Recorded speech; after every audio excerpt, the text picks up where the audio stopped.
ko, halos magpa-general check-up ako. Ayun.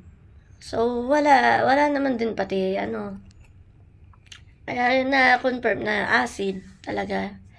Yung nararamdaman ko dito, hindi siya heart failure. Nung lumabas yung mga resulta ko. Tapos x-ray nga rin, nagpaano ako ng x-ray eh. Kasi nga diba, nahirap akong huminga doon syempre. Tapos minsan din, madalas may, para may sipon-sipon ako. Tapos lalo pag nakakalanghap ako ng alikabok, yan guys.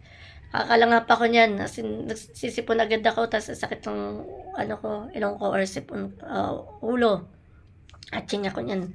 Tapos, wala naman din akong problema sa x-ray guys. Wala naman akong baga nakita lang ubo lang nun. Wala akong problema sa sa baga. Wala akong Kaya nga ayun, sabi ko wala akong nakita sa mga result ko, pero grabe man nararamdaman ko. Sabi ko, minsan nagbiro ako, kinukulam. Sabi ko, nakukulam kasi wala namang ganyan. Pero yung nararamdaman ko, grabe, sobra.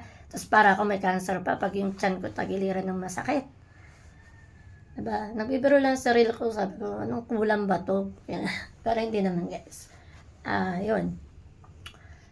So, kaya pag may naramdaman tayo guys, pa-check up agad tayo, patingin agad tayo para hindi tayo yung madidepress, may stress, or isipin natin na kung ano yung sakit natin. Huwag tayo manghula-hula na baka ganito, baka ganun. Huwag. At huwag tayong pupunta rin sa yung mga tabi-tabi manggagamot. As in, punta tayong hospital para maraman talaga natin guys.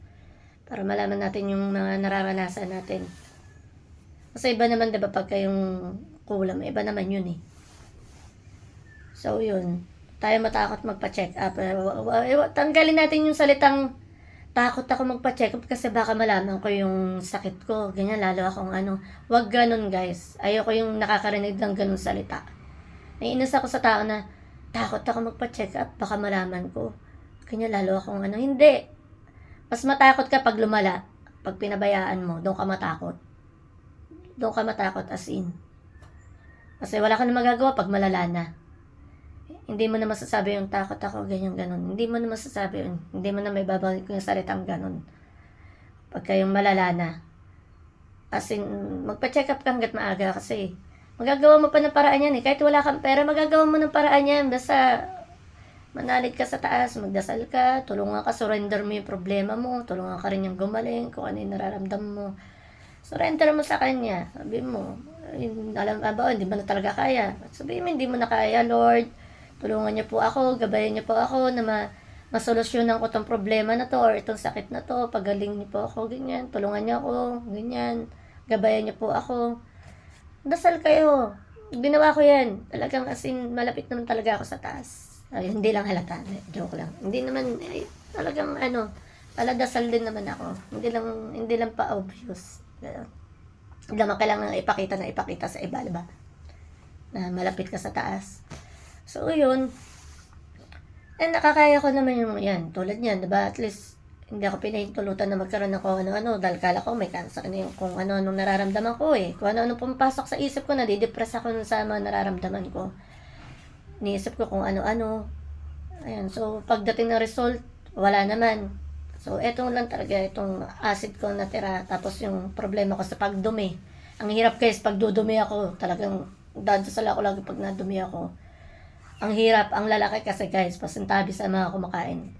Tapos, naninigas din yung pa ako, mga legs ko pagka yung dudumi. Kasi hindi ko siya pwedeng iiri. Kasi delikado pag umiri tayo guys, delikado sa puso.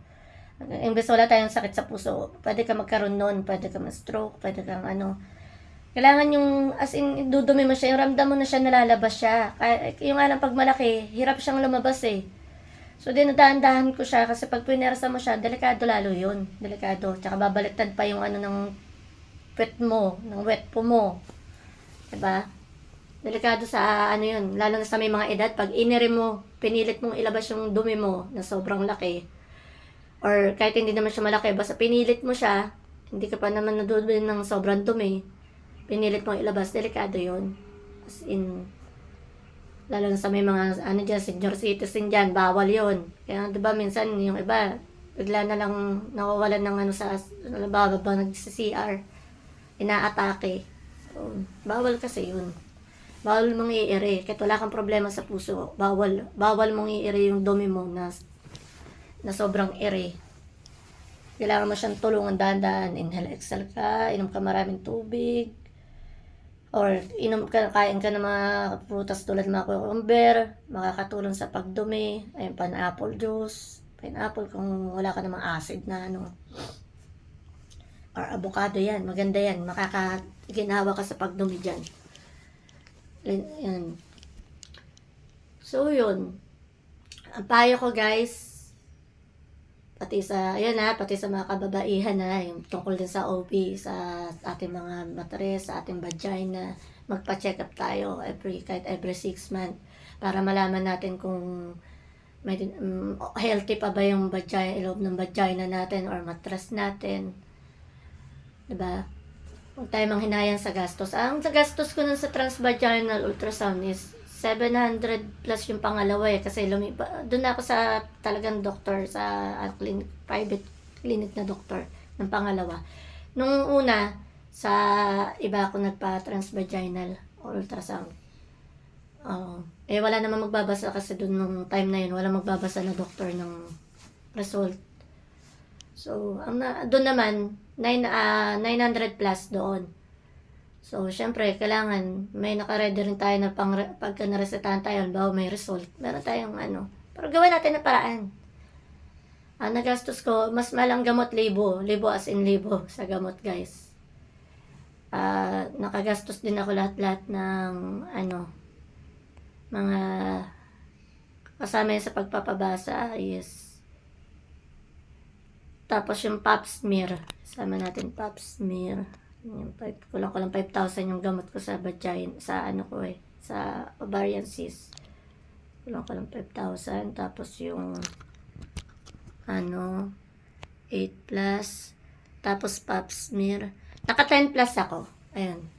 10,000 plus ang nagastos ko nung nagka-ovarian cyst ako, then infection. Kasama na pap smear doon, guys. Ang pap smear is 1.5.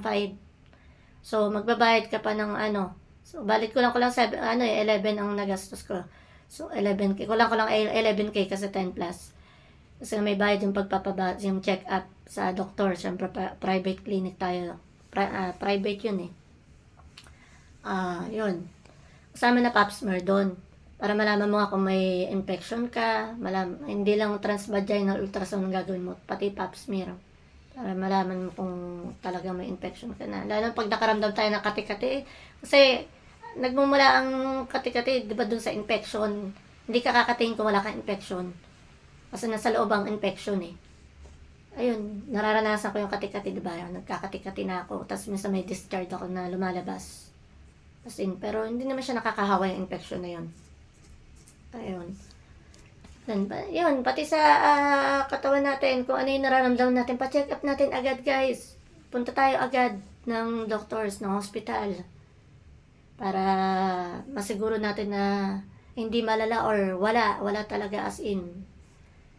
Tsaka huwag tayo magbasa lang sa laboratories test lang. Huwag ganun, wag lang yun. Magpatingin tayo ng mga ganyan, tulad ng ginawa ko, ultrasound to the echo, KUB, transvaginal. Huwag lang laboratories kasi iba ginagawa. Pag nagpa-laboratory, okay na. Nagpa-check up na raw sila, okay na. Hindi lang yun. Kung saan yung nararamdaman mo, doon mo siya patitignan talaga. Humingi ka ng payo sa doktor kung anong dapat gawin. So, yun lang.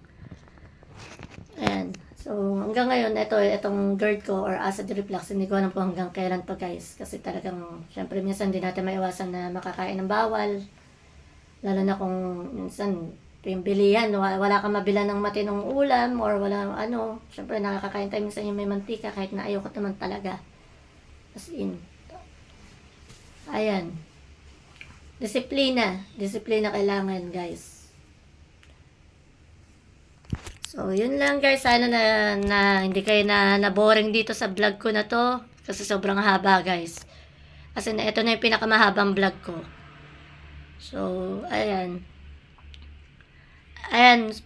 Don't forget to like and share. Then, follow me. Follow my Facebook account and YouTube. So, meron din akong TikTok, Rose and Vlog din. So, ang YouTube ko rin, search nyo na lang Rose and Vlogs. And, Ayan, meron akong, ilan na ba yung followers ko? Ano na yata ako doon, 120 followers pa. Basta 100, followers, subscriber, guys, sorry. 100 plus na yata ang subscriber ko sa YouTube. Kasi bihira ko siya ngayon ma-check eh. Ngayon pala ako mag-upload sa YouTube. So, ito yung part 2 ng video ko na sinasakitan ako ng tiyan at saka tagiliran nun. So, thank you so much po sa mga nag-subscribe din sa akin sa YT ko, ha. Thank you so much po. Kasi, as in, etong month na to, etong September, talagang bumilis yung subscriber ko. Tapos, yung mga nanonood, yung video ko na sinasakitan nga ako ng tiyan, tagiliran, 30 plus, na ako nun, 30k plus na ako views nun, dun sa YT ko. Kumpara dito sa FB ko. Dito sa FB ko, yan, ano lang yan. Pachamba-chamba lang yung mga nanonood dito sa FB ko. Okay lang naman kasi in-enjoy ko lang naman. Wala pa akong kita dito kahit na may ads na ako, guys. Ilan lang yung ko, cent lang naman yung kita dito sa FB pagka walang ganong nanonood sa'yo or wala kang ganong or hindi pinapanood. Kahit na maraming views, hindi naman pinapanood yung ads, useless pa rin. Kaya guys, panoorin nyo po yung pati ads, tapusin nyo po. Huwag nyo pong skip yung ads. Tsaka kahit na makamillion views ka, hindi naman malaki talaga kita sa FB, guys. Kaya kala ng iba, pag vlogger ka, yayaman ka na agad. Hindi. Iba nayaman kasi nga nag-i-endorse ng mga sugal. Siyempre, di ba? Kung lagi ka nag-i-endorse na, lagi ka na may bayad every month yata yun. Tsaka ayun, yung sa YT ko, thank you so much sa mga nanood, sa mga ilan na yung views ko doon, 30,000 plus na. Yung sa isang video na yun. Then, thank you sa mga nagsusubscribe, sa mga natutuwa sa mga short video ko. Yan, yung ginagawa kong mga comedy. Diba comedy yung parang, as in nagtitiktok, parang nagtitiktok tayo dyan. So, yun. Panoorin niyo po pati yung sa TikTok ko. Ayan. So, thank you so much, guys. And pasensya na kayo sa, sa pagsasalita ko kasi at sakit ho ng lalamunan ko. Gawa yan ng acid ko. Umaakit dito lalo pag heartburn ako. Dito yan lagi, guys, pag may GERD ka, acid reflux. Dito, para ka lagi may plema, akala mo, pasantabi, para ka may plema dito. Ayan, ang sakit as in, kailangan ko siyang ilawa ng ilawa pagka, syempre nagpo-vlog tayo, hindi ko siya mailawa. Minsan garal-gal lalo. So, diba, ang boses ko, hindi naman siya, hindi naman makinis ang boses natin. Pero lalo siyang nagagaral-gal pagka, ayan, ang sakit dito ko. Nai-stuck siya dito. Tapos, nararamdaman ko yan, maakit yan. Naakit yan dito. Tapos, as in, kala mo may plema ka. Tapos, bigla ka masasamit na, gano'n. Tapos, nagpaparamdam na siya na ilawa mo siya, guys. Ayan. Sensya na. Hindi ako, kaya minsan pagka nagsalita ako, alam mo, minsan nahinto ako, minsan parang, hindi mo malaman kung itutuloy ko yung salita ko or Ayan. So, thank you so much, guys. Ayan. Sana, guys, pag nanonood kayo ng video ko, pa-share naman para makarating naman kung saan ang ating mga video, guys, ha. Ayan. So, thank you so much. Thank you so much. Thanks for watching, guys. Pag-pray nyo, sana gumaling na ako sa lahat ng mga nararamdaman ko. Ayan. Kasi itong GERD na to or acid reflux, walang kasiguraduhan kung hanggang kailan. Pero pinipilit ko naman siyang gamot-gamutin, herbal. Bira na ako uminom ng gamot na galing sa yung as in medicine ng galing sa doktor. Bira. Pag yung as in tsaka kapag madali ang kailangan kong inumin. Yun ang bira ko gawin. So, yun lang, guys. Alagaan natin yung ating katawan. Huwag tayo na matigas ang ulo. Huwag nating idahilan yung walang pera, kaya hindi tayo nagpapacheck up. Or takot tayo malaman yung sakit natin. Huwag. Kasi mahirap pag lumala. Ako, ayokong matulad sa mga kapatid ko nun. Na malala na, ayun, ang babata pa, nawala. 3 kapatid ko, guys, yung nawala. Yung huli, yung pangatlong nawala, as in, binata na siya nung nawala. Magti 22 years old na. Kaya sakit. Hanggang ngayon, syempre, pag namimiss ko yung mga kapatid ko, ayan, na tayo. Alala ko yung huli. So, mahirap mawalan din ng kapatid. Akala na iba okay lang sa'yo yung hindi ka umiiyak na gano'n. Akala lang nila yun, pero yun, lalo na yung nagkasakit ako, naalala ko yung mga kapatid ko kasi. Sabi ko, ayoko matulad sa mga kapatid ko. Kaya talaga ginawa ko lahat ng pa-check up, check up, kahit nagipit na, kahit kapalang ko yung mukha kong bumali sa amo ko. Kaya thank you so much sa amo ko na nagpabali sa amin. Hindi nagsasawa magpabali nun, kahit na kinakapalan ko na lang yung mukha ko. Thank you. Kasi, hindi kayo tulad ng ibang amo na sasabihin, di ba, overbali ka na, bali ka ng bali.